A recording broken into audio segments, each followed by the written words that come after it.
Welcome to Bloomsbury.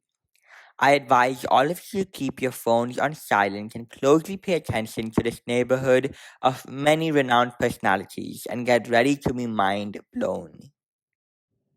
Y'all might be familiar with the famous Bloomsbury Group, and so, first up on our tour, the House of Bloomsbury Group's finest economist, father of a whole branch of macroeconomics, and arguably the most influential economist of the 20th century, John Maynard Keynes. Over the next 5 minutes, through this video, we are going to explore more on the life and impact of the resident of this house and his everlasting impact on economics.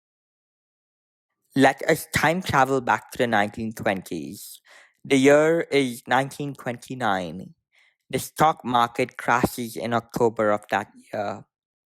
Come the 1930s, and America was to experience diminishing consumer and investor confidence, leading to steep declines in industrial output and employment. The 1930s was indeed one of the bleakest times in economic history.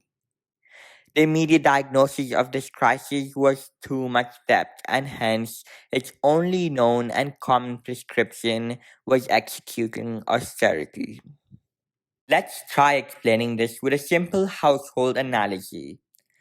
Like a typical household, if the government consistently spends more than it receives in income, the nation's debt will ultimately become unsustainable and the country will go broke.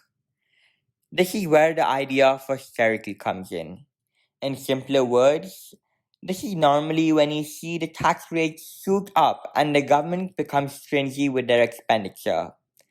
And so in the 1930s, the government thought to instantly start saving more and spending less, all in efforts to try to repay their debt. However, our man Keynes here wasn't fully convinced.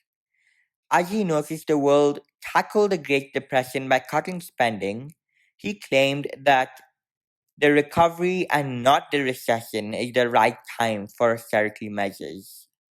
He stood for the fact that the governments should aim for a budget surplus during good times to save money for emergency spending in bad times. He basically challenged the household analogy by affirming that if it makes sense at the household or firm level, doesn't necessarily make sense at the aggregate level or public level because of a simple phenomenon called the paradox of thrift. This theory of his says that if everyone saves at the same time, the level of consumer spending decreases, which eventually slows down economic growth because someone's spending is obviously another person's income. Hence, according to Keynes, a proper response to an economic recession is more spending and lower savings. This general theory of Keynes became increasingly appealing in policymaking as the Great Depression still had its grip on the industrialized world. Okay, now enough smart stuff for a while, because I definitely know Keynes would have already got bored with us only talking about economics. Oh, yes. Although economics was his greatest passion, he truly enjoyed mingling with non economists. Now, reverting back to my mention of the Bloomsbury Group, that was basically his hangout squad. These intellectuals, who all lived in close proximity to each other in Bloomsbury, met up quite often to discuss politics, scorn Victorians, and bond on the importance of arts. More interestingly, their criticism pieces even provided a new insight to economic policies. While in this group, Keynes published an influential attack piece of the economic consequences of the Versailles Peace Treaty, and E.M. Forster released a renowned novel of British imperialism in India, A Passage to India. Now, you may be wondering who were some of these friends of Keynes?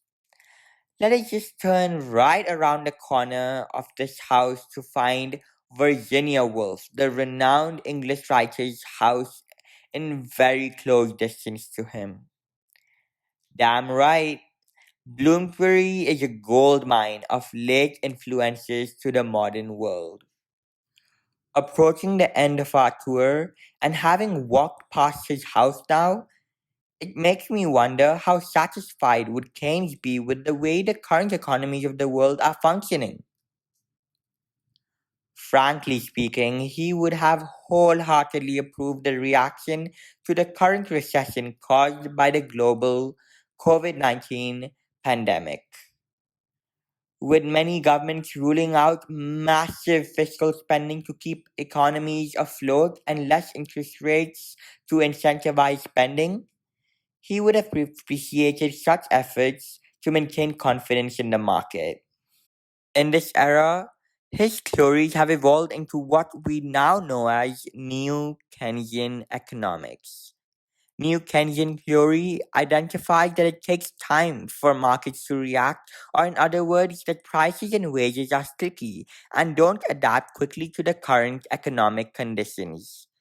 This is when government and central bank intervention is required through fiscal and monetary policies in order to help revive the market. Famous New Keynesians that you may have heard of are Joseph Stiglitz, George Akerlof, and Olivier Blanchard.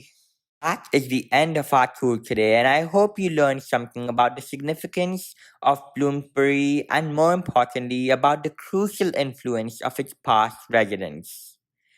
If you would like to delve deeper into the life of this legend, I suggest you read up on his biography by Skidelsky, Keynes, The Return of Master. More interestingly enough, to learn more about his life as a professor at Cambridge and his social circles outside of Bloomsbury, I recommend you watch Wittgenstein to learn more about his life apart from economics. Lastly, just for fun's sake, don't forget to watch the rap battle between Keynes and Hayek to truly learn whether to fear the boom or the bust or both.